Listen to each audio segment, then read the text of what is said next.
जैन साथियों, कैसे आप सभी? उम्मीद है बहुत बेहतरीन होंगे। मैक्स एजुकेशन में आप सभी का स्वागत है। यूपी ट्रिपल एस सी पेट की तैयारी आप सभी की बहुत ही उम्मीद है शानदार चल रही होगी। तो दोस्तों, आज आप सभी के लिए 50 क्वेश्चनों की जीके जिसकी बहुत ही बेहतरीन सेशन लेकर आया हूँ। ये वीडियो आप सभी के लिए बहुत इंपॉर्टेंट है क्योंकि यहाँ पर हम लोग 50 क्वेश्चन बिल्कुल सिलेबस के अनुसार 10 हिस्ट्री के, 10 स्टैटिक के, 10 करंट अफेयर के, 5 पॉलिटी, 5 इकोनॉमिक, 5 साइंस, 5 ज्योग्राफी के करने वाले हैं। ठीक है, 50 नंबर की बहुत ही बेहतरीन ये क्लास होने वाली है जिसको हम बहुत अच्छे से समझ रहे हैं। इससे पहले मैंने एक वीडियो इस पर लिया था, नहीं देखा है ज़रूर देखें। लगातार बेहतरीन कंटेंट के साथ आप सभी को क्लासेस दी जा रही हैं और मैं टॉपिक वाइज मतलब सिलेबस सब्जेक्ट वाइज भी प्रैक्टिस आप सभी को करवा रहा हूँ। ठीक है, चलिए शुरुआत करते हैं आज के पहले क्वेश्चन की। पहला क्वेश्चन आप सभी की स्क्रीन पर ये रहेगा। राइट आंसर क्या होगा आप सभी को बताना है।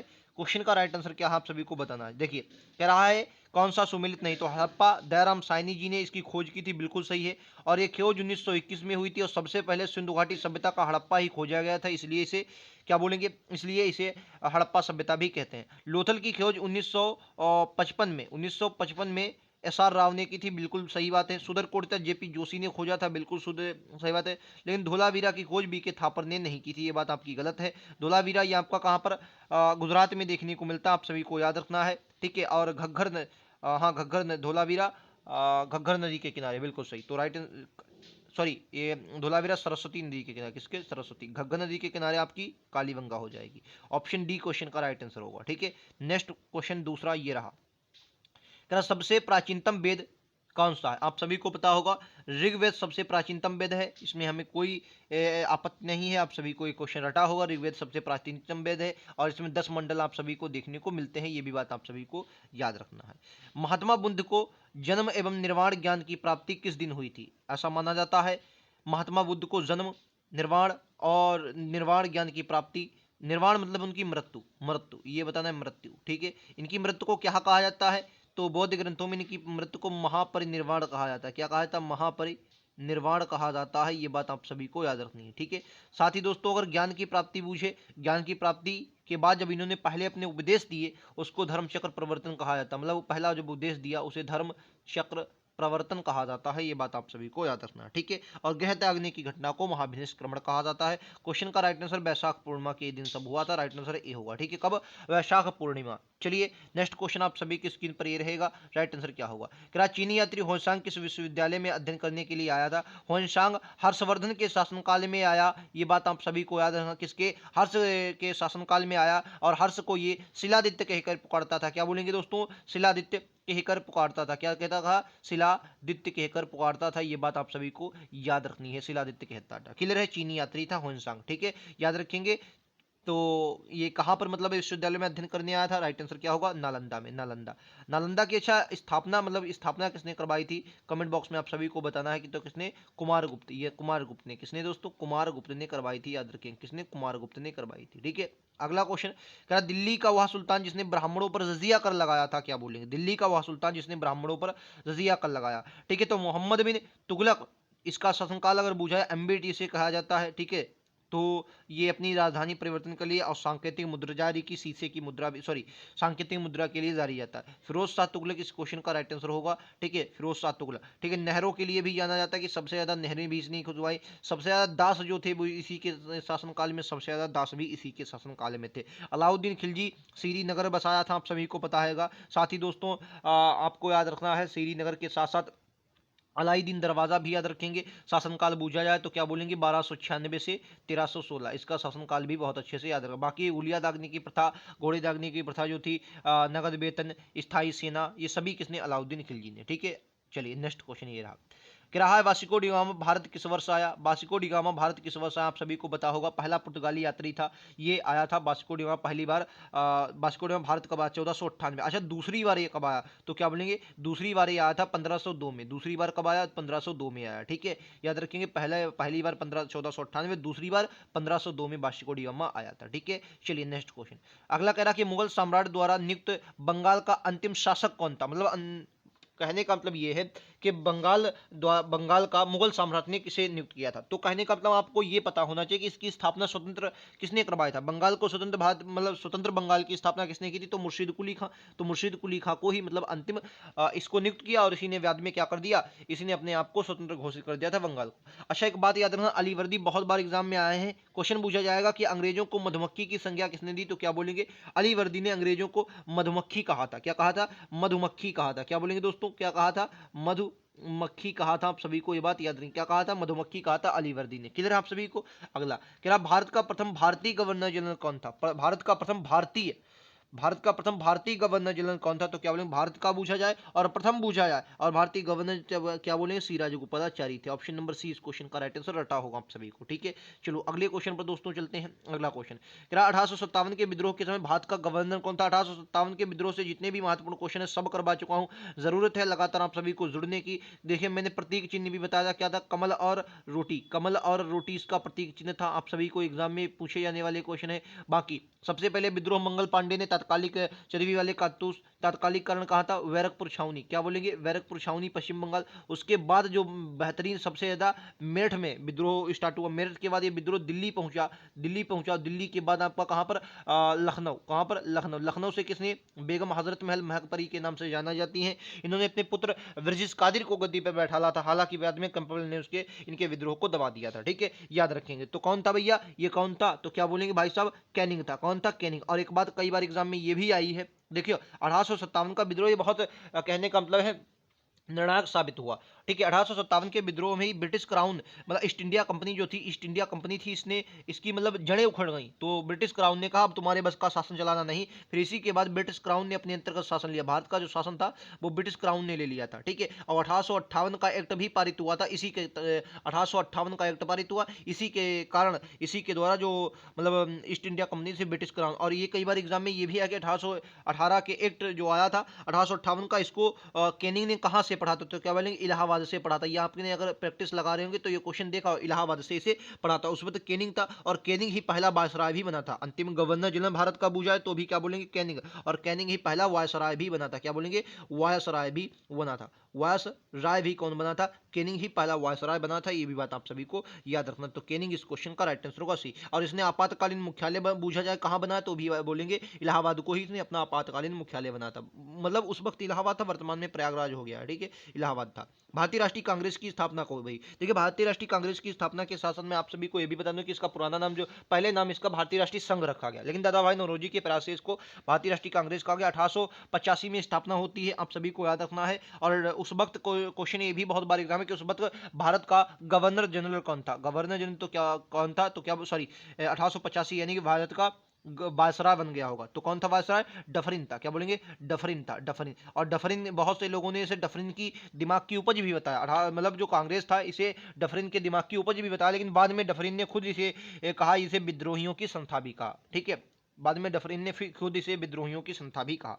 ठीक है, चलिए 1885 क्वेश्चन का राइट आंसर। नेक्स्ट क्वेश्चन, क्या निम्नलिखित में से भारतीय राज्यों से होकर कर्क नहीं गुजरती है। अब हमने हिस्ट्री के क्वेश्चन 10 कर लिया, अब हमने ज्योग्राफी के क्वेश्चन करेंगे। आप सभी को पता है कर्क रेखा भारत के 8 राज्यों से होकर गुजरती है। ठीक है, कितनी, 23.5 डिग्री उत्तरी अक्षांश की रेखा है, 23.5 डिग्री उत्तरी अक्षांश की रेखा, किसी सॉरी उत्तरी गोलार्ध की रेखा है 23.5 डिग्री। ठीक है, कर्क रेखा उत्तर प्रदेश से बिल्कुल नहीं होकर गुजरती है, तो राइट आंसर आपका ए ही हो जाएगा। गुजरात, मध्य प्रदेश, झारखंड, छत्तीसगढ़, पश्चिम बंगाल, त्रिपुरा, मिजोरम और राजस्थान से होकर ये रेखा गुजरती है। क्लियर है आप सभी को। अगला ये रहा, भारत की सबसे ऊंची चोटी कौन सी है, भारत की सबसे ऊंची चोटी कौन सी है, तो आप सभी को बताना। आज मैंने ज्योग्राफी के बहुत महत्वपूर्ण क्वेश्चन करवाए हैं, उम्मीद है आप सभी उन्हें जरूर देखेंगे और उन्हें जरूर देख लिए, क्योंकि वो क्वेश्चन ये हैं जो आपके एग्जाम में आते हैं, आप लोग छोड़कर चले जाते हैं। ठीक है, भारत की सबसे ऊंची चोटी क्या बोलेंगे, बिल्कुल सही, भारत की सबसे ऊंची चोटी कह रहा है तो गॉर्डन ऑस्टिन, आप सभी को पता है, जिसे केटू के नाम से भी जाना जाता है। क्या बोलेंगे, केटू के नाम से भी जाना जाता है। अच्छा, ये किस श्रेणी पर है, तो क्या बोलेंगे, काराकोरम श्रेणी पर। कहां पर, काराकोरम श्रेणी पर स्थित है, आप सभी को यह बात याद रखनी। सतपुड़ा पर्वत आप सभी को दिख रहा है, इसकी सबसे ऊंची चोटी पूछी है तो क्या बोलेंगे, धूपगढ़। धूपगढ़ सतपुड़ा की सबसे ऊंची चोटी है। ठीक है, नेक्स्ट क्वेश्चन आज का कह रहा है खैबर दर्रा कहां स्थित, खैबर पूछा जाए, पख्तून पूछा, सभी के सभी कहां पर, पाकिस्तान में स्थित है। ऑप्शन नंबर डी इस क्वेश्चन का राइट आंसर होगा। ठीक है, खैबर दर्रा कहां पर, पाकिस्तान में स्थित है। चलिए नेक्स्ट क्वेश्चन, ये रहा आप सभी की स्क्रीन पर। कह रहा भारत की निम्न नदियों में से कौन सी नदी डेल्टा नहीं बनाती। देखिए मैं आप सभी को बता दूं, डेल्टा की अगर बात पूछी जाती है आपके एग्जाम में, देखो जो इस तरफ यानी कि ये पश्चिमी घाट हो जाएगा आपका, मतलब पश्चिम इधर आपकी मतलब पश्चिमी घाट को छोड़ो यार, ये आपका है अरब सागर। क्या बोलेंगे दोस्तों, ये आपका अरब सागर क्या है, ये अरब सागर है। और ये आपका कौन सा, ये बंगाल की खाड़ी, ठीक है, bay of Bengal, bay of Bengal, ठीक है, बे ऑफ बंगाल है आपकी बंगाल की खाड़ी। देखिए जो नदियां इधर गिरेंगी वो आपकी एसेंचुरी का निर्माण करेगी, जिसे हिंदी में ज्वारदन मुख कहा जाता है। क्या बोलेंगे, एसेंचुरी। एक मिनट दोस्तों, एसेंचुरी, एसेंचुरी का निर्माण करेंगी, और इधर जो गिरेंगी वो डेल्टा का निर्माण करेंगी, ठीक है, डेल्टा। अच्छा, क्या गंगा इधर गिरती है, मतलब गंगा सर नहीं, ये डेल्टा का निर्माण करती है। गोदावरी भी करती है डेल्टा का निर्माण, महानदी, लेकिन ताप्ती नहीं, ताप्ती हो गया नर्मदा, नर्मदा, नर्मदा, ये बहुत फेमस नदियां हैं जो भ्रंश घाटी में बहने के कारण आपकी कहां पर, अरब सागर में गिरती है, और डेल्टा का निर्माण मतलब डेल्टा नहीं बनाती बल्कि क्या, एसेंचुरी का निर्माण करती हैं। क्लियर आप सभी। नेक्स्ट क्वेश्चन, क्या निम्नलिखित में से कौन सी नदी अंततः अरब सागर में, अंततः अरब सागर में गिरती है, कहने का अरब सागर में गिर जाती है, कावेरी, गंगा, यमुना, नर्मदा। तो अभी बताया कौन सी भैया, नर्मदा। नर्मदा कहां पर गिरती है, अरब सागर। अगर पूछे भारत की चौथी सबसे बड़ी नदी, क्या बोलेंगे, भारत की चौथी सबसे बड़ी नदी, तो कौन सी बोलेंगे, चौथी सबसे बड़ी नदी कौन सी हो जाए, नर्मदा हो जाए।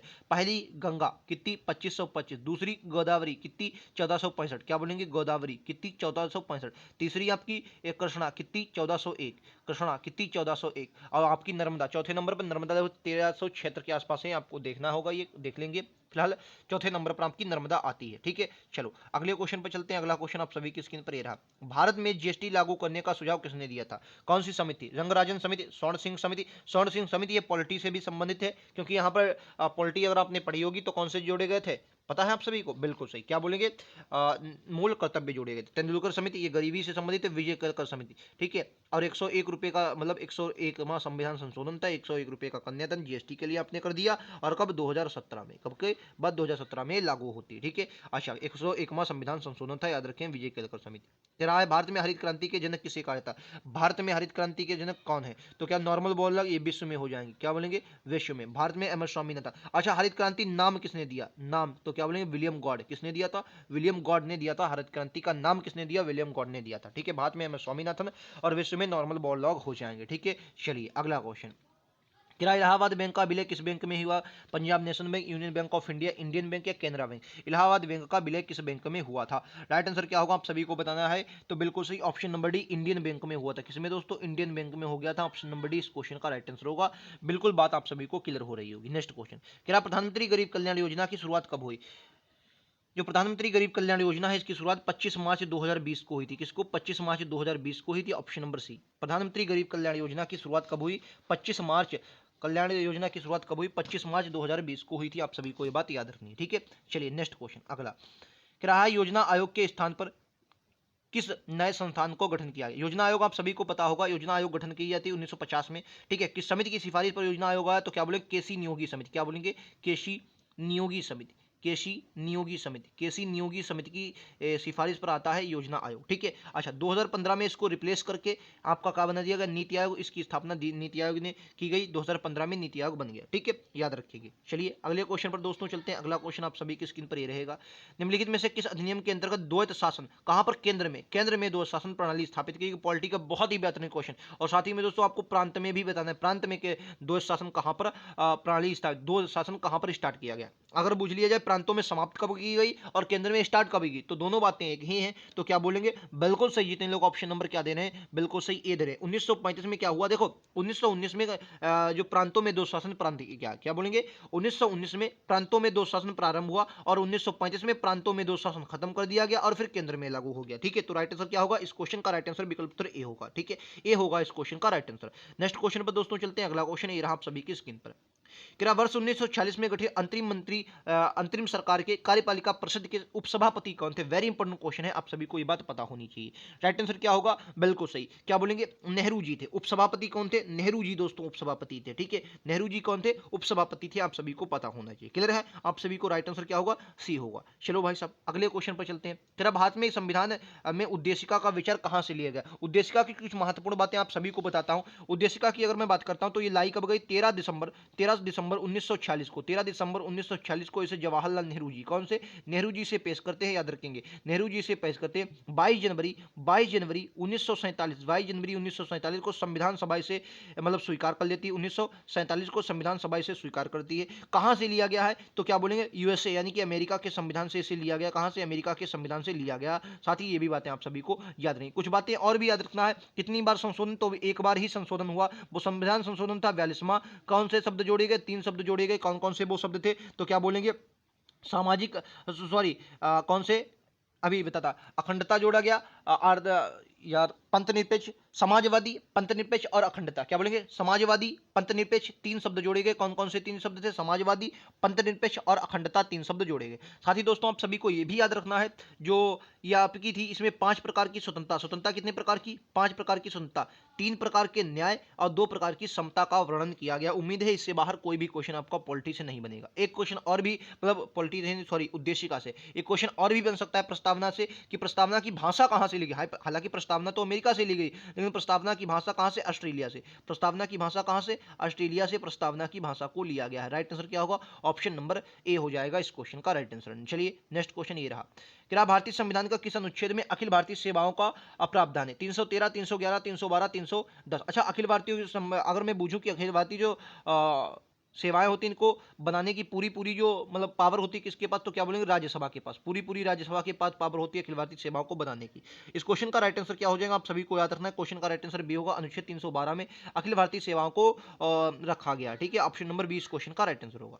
ये रहा अगला क्वेश्चन, क्या भारतीय संविधान के किस अनुच्छेद में केंद्र शासित प्रदेशों हेतु उच्च न्यायालय का उल्लेख किया गया। उच्च न्यायालय, केंद्र शासित प्रदेशों हेतु उच्च न्यायालय का गठन किया गया। उच्च न्यायालय बोले तो हाई कोर्ट, क्या बोलेंगे, बिल्कुल सही। ऑप्शन नंबर जितने लोग डी दे रहे हैं भाई साहब, सी वाले गलत हो जाएंगे। भाई साहब क्या कह रहा है उच्च केंद्र शासित प्रदेशों में, तो राइट आंसर 240 होगा, ऑप्शन डी 240 होगा। ठीक है, आपका डी हो जाएगा ऑप्शन नंबर डी। क्लियर आप सभी को। चलिए नेक्स्ट क्वेश्चन ये रहा, क्या है, अब हम लोग साइंस के क्वेश्चन करेंगे, पॉलिटी के क्वेश्चन हम लोगों ने कर लिए हैं। क्या C12H22O11 का को क्या कहा जाता है, रेत कहा जाता है, नमक कहा जाता है, चीनी कहा जाता है, मिट्टी। ये तो मतलब ऑप्शन ऐसे दे दिया, ऑप्शन इसमें ग्लूकोज, फ्रक्टोज आपको देता, शर्करा वगैरह, तो आपको कंफ्यूज हो सकता है। ये तो ऑप्शन ही इस तरीके के दे दिया कि मतलब चक दे फट्टे नप दे गिल्ली। तो राइट आंसर क्या होगा, चीनी। चीनी क्वेश्चन का राइट आंसर होगा बी, मतलब ऑप्शन ही बहुत वैसे थे।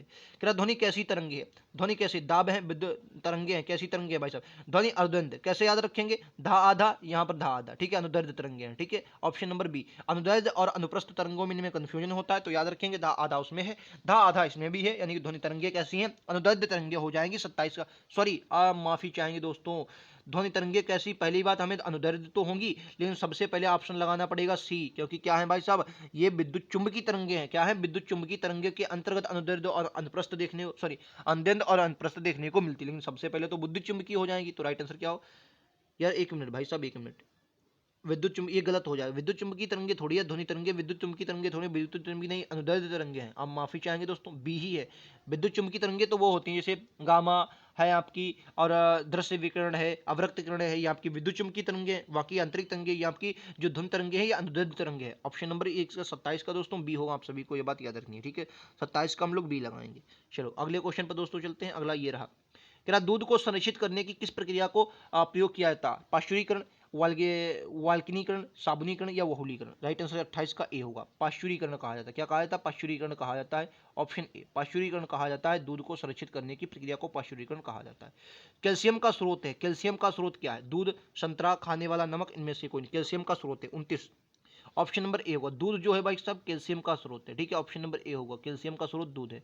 गेहूं का दाना होता है, कैसा होता है भाई साहब बताएंगे, गेहूं का दाना फल, भ्रूण, बीज या ग्लूम, गेहूं का दाना होता है।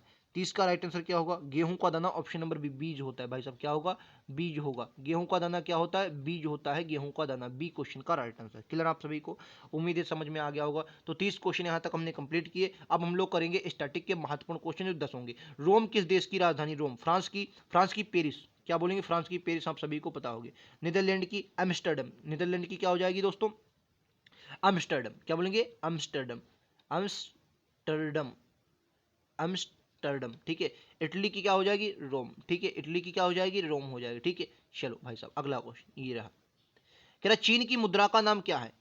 चीन की मुद्रा का नाम, इसके दो नाम है, एक तो आपको बताना है, दूसरा में रेनवी भी कहा जाता है, ठीक है, बाकी युआन भी कहा जाता है, ठीक है, युआन भी कहा जाता है, रेनवी भी कहा जाता है, चीन की मुद्रा, बीजिंग इसकी राजधानी, ये तो आपको रटा होगा। फिर आप भारत के पहले गवर्नर जनरल का नाम क्या था, ये थोड़ा कंफ्यूजन वाला क्वेश्चन हो सकता है आप सभी के लिए, लेकिन फिर भी आपको आंसर तो देना ही भाई साहब।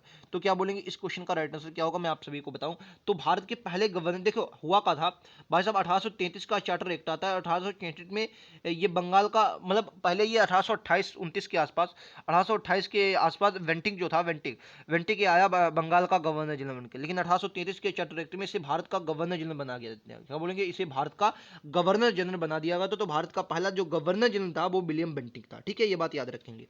चलो भाई साहब अगला क्वेश्चन, क्या विश्व पर्यावरण दिवस कब मनाया जाता है, विश्व पर्यावरण दिवस 5 जून को मनाया जाता है, ठीक है, याद रखेंगे 5 जून को विश्व पर्यावरण दिवस मनाया जाता है, 1 दिसंबर को एड्स दिवस भी मनाया जाता है। तो राइट आंसर क्या होगा, सी होगा। 1972 में स्थापना होती है यूएनईपी की, 1973 में मनाना जाने की घोषणा, 1974 में पहली बार विश्व पर्यावरण दिवस मनाया गया था, ठीक है, याद रखेंगे। नेक्स्ट क्वेश्चन, क्या पेट्रोलियम निर्यातक देशों ओपेक 1960 में स्थापना होती है, इसका मुख्यालय कहां पर है, तो इसका मुख्यालय वियना, ये ऑस्ट्रिया की राजधानी, किसकी, ऑस्ट्रिया, ऑस्ट्रेलिया नहीं बल्कि ऑस्ट्रिया, किसकी, ऑस्ट्रिया की राजधानी है, कौन सी, वियना, ठीक है। पेट्रोलियम निर्यातक देशों का संगठन ओपेक की स्थापना 1960 में होती है। क्या केंद्रीय भैंस अनुसंधान संस्थान कहाँ स्थित है, नागपुर, हिसार, करनाल या कानपुर, तो भैंस अनुसंधान, दलहन अनुसंधान पूछा है, दलहन, क्या पूछा है, दलहन, दलहन, और डेयरी वगैरह एक करनाल में है, ठीक है। नागपुर में कपास अनुसंधान संस्थान, क्या बोलेंगे दोस्तों, कपास अनुसंधान संस्थान कहाँ पर, नागपुर में। तो राइट आंसर क्या होगा, बिल्कुल सही भाई साहब, हिसार में, भैंस अनुसंधान संस्थान सी, हिसार में, ठीक है। नेक्स्ट ये रहा आप सभी की स्क्रीन पर, बताओ भाई अगला, क्या राज्यसभा के सदस्यों का कार्यकाल, देखो लगा दिया सदस्यों का कार्यकाल, अगर राज्यसभा का कार्यकाल पूछे तो कोई राज्यसभा का कार्यकाल नहीं है, क्योंकि स्थायी सदन है, कभी भी किसी भी कोई भी इसे भंग नहीं कर सकता, ना किसी हालत में, ना कभी भी और कहीं भी, ये मतलब रद्द की जा सकती है। कार्यकाल सदस्यों की बात करें 6 वर्ष होता है, क्योंकि 1/3 सदस्य प्रत्येक 2 बार से बाद निवृत्त हो जाते हैं। नेक्स्ट क्वेश्चन, क्या निम्नलिखित में से कौन सा पर्यटन स्थल दिल्ली में स्थित है, निम्नलिखित में से कौन सा पर्यटन स्थल दिल्ली में स्थित है, गेटवे ऑफ इंडिया, जल महल, डल झील या आपकी लोधी गार्डन। डल झील तो आप सभी को पता होगा, जम्मू कश्मीर। 88 का राइट आंसर विकल्प उत्तर क्या होगा, बिल्कुल सही ऑप्शन भाई बी, लोधी गार्डन, ठीक है। गेटवे ऑफ इंडिया बहुत लोग लगा रहे हैं, option number B, Lodhi Garden स्थित है। चलिए भाई साहब अगला क्वेश्चन ये रहा, फिर अरविंद घोष द्वारा लिखी गई पुस्तक का नाम क्या, इंग इंडिया महात्मा गांधी की है, a voice of freedom, Gita Prabandh या India wings freedom. India wings freedom Abdul Kalam Azad की है, ठीक है, अब्दुल कलाम की इंडिया विंग्स फ्रीडम, इंग इंडिया महात्मा गांधी जी की हो गई। तो क्या बोलेंगे, ऑप्शन बी, गीता प्रबंध, किसकी, गीता प्रबंध किसकी, अरविंद घोष की, ठीक है। अरविंद घोष की क्या है, इन्हें अरविंदो का भी कहा जाता है, गीता प्रबंध है। क्या कौन सा नृत्य रूप तमिलनाडु से संबंधित, कौन सा नृत्य रूप तमिलनाडु से संबंधित, किससे, तमिलनाडु, तमिलनाडु की बात करेंगे तमिल मोहिनीअट्टम, कुंभी, घूमर, घूमर तो राजस्थान, कथकली केरल की, मोहिनीअट्टम कहाँ का, मोहिनीअट्टम तमिलनाडु का, सॉरी मोहिनीअट्टम भारतनाट्यम, सॉरी मोहिनीअट्टम तो केरल का है भाई साहब, मोहिनीअट्टम तो केरल का, माफी चाहेंगे, तो कुंभी, कुंभी कहाँ का, तमिलनाडु का, ठीक है, माफी, मोहिनीअट्टम केरल, केरल के हैं, ठीक है, ये केरल के हैं, ठीक है। नेक्स्ट क्वेश्चन ये रहा, अब हम लोग करंट अफेयर के बेहतरीन क्वेश्चन करने वाले हैं भाई साहब, 10 क्वेश्चन होंगे। क्या जुपेसी कोंटे, जिनका हाल ही में प्रधानमंत्री पद से इस्तीफा दिया है, किस देश के संबंधित थे, इटली, कंबोडिया, पुर्तगाल या दक्षिण सूडान। राइट आंसर 91 का क्या होगा, आप सभी को बताना है। विकल्प उत्तर एक के साथ जाएंगे, यानी कि इटली के थे, रोम इसकी राजधानी, अभी हमने देखी, ऑप्शन नंबर ए होगा, ठीक है। क्या बोलेंगे, जुपेसी कोंटे। क्या काजा क्लास निम्नलिखित में से किस देश की पहली महिला प्रधानमंत्री बनी है, वेरी इंपॉर्टेंट क्वेश्चन, केन्या, दक्षिण अफ्रीका, जिम्बाब्वे, एंटोनिया। तो राइट आंसर क्या होगा, काजा क्लास, बिल्कुल सही, Antonia, Estonia, sorry Antonia, Estonia, Estonia की राजधानी बनी है, सॉरी एस्टोनिया की प्रधानमंत्री बनी है काजा क्लास, पहली महिला प्रधानमंत्री हो जाएंगी। अगला क्वेश्चन कह रहा है कि कौन सा देश एफडीआई का सबसे बड़ा प्राप्तकर्ता बना है, कौन सा देश एफडीआई का सबसे बड़ा प्राप्तकर्ता बना, एफडीआई का तो फॉरेन डायरेक्ट इन्वेस्ट, यानी 10% से अगर ज्यादा कोई इन्वेस्ट करता है उसे एफडीआई कहा जाता है, ठीक है। तो क्या बोलेंगे, 93 का राइट आंसर विकल्प उत्तर भी होगा, चीन जो है सबसे ज्यादा एफडीआई प्राप्त करता है, ऑप्शन नंबर बी। भारत में सबसे ज्यादा एफडीआई सिंगापुर से आती है, ये भी बात आप सभी को याद रखनी है। कह रहा है निम्नलिखित में से किस देश ने प्रधानमंत्री कोविड-19 की महामारी से निपटने के लिए असफलताओं के कारण सरकार के विरुद्ध हुए विरोध प्रदर्शन के बाद इस्तीफा दे दिया था, थाईलैंड, मंगोलिया, मलेशिया या नेपाल। राइट आंसर क्या होगा, आप सभी को बताना है। 95 का राइट आंसर सी होगा, मंगोलिया, मंगोलिया की राजधानी उलान बटोर, याद रखेंगे दोस्तों। क्या है, भारत ने एक्स डेजर्ट नाइट युद्ध अभ्यास किसके साथ किया, वेरी इंपॉर्टेंट क्वेश्चन है ये, एक्स डेजर्ट नाइट अभ्यास किसके साथ किया। राइट आंसर विकल्प उत्तर बी हो जाएगा, फ्रांस के साथ भाई सब किया था, ऑप्शन नंबर बी होगा, ठीक है। ब्रज प्रहार पूछा जाए तो अमेरिका के साथ, ठीक है। अगला क्वेश्चन, निम्नलिखित में से गूगल क्लाउड पार्टनर पार्टनर का दर्जा मिला है? निम्नलिखित में से किसे गूगल क्लाउड पार्टनर का दर्जा मिला है? एचसीएल को, माइक्रोसॉफ्ट को, इन्फोसिस को, इनमें से कोई नहीं। क्वेश्चन नंबर 57 का राइट आंसर बी होगा, इन्फोसिस को मिला है। किसको दोस्तों? इन्फोसिस को मिला है, याद रखेंगे। क्या भारत के 91वें अंतर्राष्ट्रीय फिल्म महोत्सव के लिए द कंट्री इन फोकस किसे मतलब किसे चुना गया? ऑस्ट्रेलिया, नेपाल, श्रीलंका या बांग्लादेश? तो याद रखेंगे द कंट्री इन फोकस के रूप में किसे चुना गया है? बिल्कुल सही, जितने लोग ऑप्शन नंबर सी दे रहे हैं बांग्लादेश, बिल्कुल करेक्ट आंसर दे रहे हैं सी, बांग्लादेश को भैया चुना गया। और इंपॉर्टेंट पूछा जाने वाला क्वेश्चन है। अंतिम दो प्रश्नों की ओर देखेंगे, थोड़े दोस्तों यहाँ पर ज्यादा हो गया, आप लोग इसको मैनेज कर सकते हैं। क्या संयुक्त राष्ट्र जलवायु शिखर सम्मेलन के अध्यक्ष बने आलोक शर्मा का संबंध कहाँ से? तो आलोक शर्मा जो है आपको याद रखना है, ये ब्रिटेन से संबंधित, मतलब जहां तक है, सॉरी हाँ ब्रिटेन से संबंधित है। क्या निम्नलिखित में से हाल ही में अमेरिका सेना सीआईओ मुख्य सूचना अधिकारी नियुक्त किया गया? अमेरिका सेना का मुख्य सूचना अधिकारी नियुक्त किया गया है, तो किसे बोलेंगे? ऑप्शन नंबर होगा राज अय्यर को, ऑप्शन नंबर सी। तो 100 में से, सॉरी 100 कह रहा हूँ, 50 में से आपका कितना स्कोर हुआ? आप सभी को बता लो, उल्टा लिख दिया भाई साहब, क्या बोलेंगे? 50 में से कितना स्कोर है, आप सभी को बताना है, कितना आपने किया है और किस प्रकार के क्वेश्चन लगे। उम्मीद है क्वेश्चन आपको बेहतरीन लगे होंगे, क्लास पसंद आई होगी, तो लाइक से सब्सक्राइब जरूर करेंगे। आने वाले हर नोटिफिकेशन अपडेट के लिए बेल आइकन दबा लें, ताकि हर नोटिफिकेशन आप तक पहुंचता रहे और बेहतरीन क्लासेस आप सभी को लगातार मिलती रहे। मिलते हैं अगले वीडियो में, आज के लिए इतना ही। थैंक यू दोस्तों, जय हिंद, जय भारत।